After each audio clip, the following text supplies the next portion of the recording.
a visit to one of the most beautiful parts of the Cheshire countryside.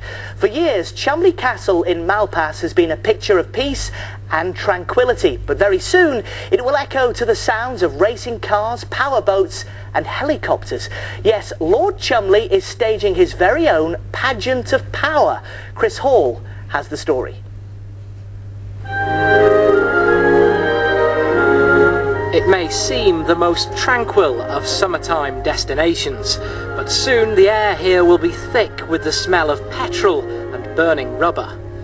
Brilliant. Never try to gauge temperature when you tend to travel at such speed. Someone else should see. Yes, on August 9th and 10th, the first pageant of power is ready to wake up sleepy Cheshire.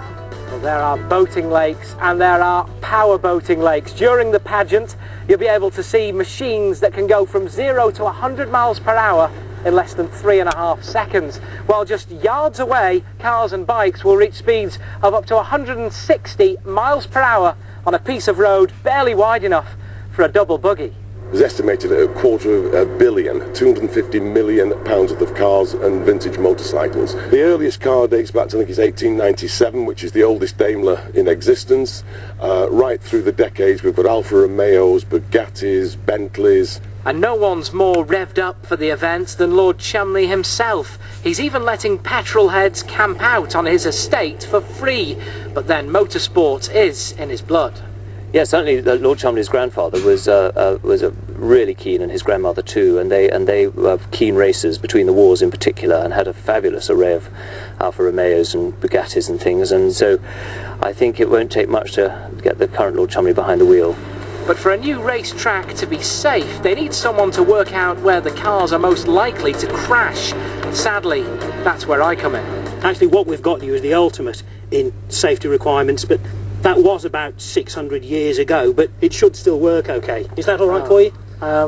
Right, okay. And what's this called again? It's called the pig face helmet. In jousting, it deflected a lot. It's bad enough I've got to wear one of these things. Don't call me a pig face as well.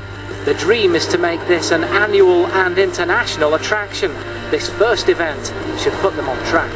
It would be just fantastic to be able to be standing in one spot and see an amazing car, a really fast boat and a great helicopter, and perhaps with a glass of wine.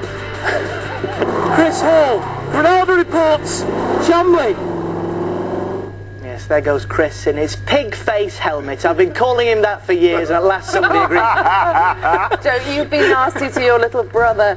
Anyway, moving on, we're turning the clock back now.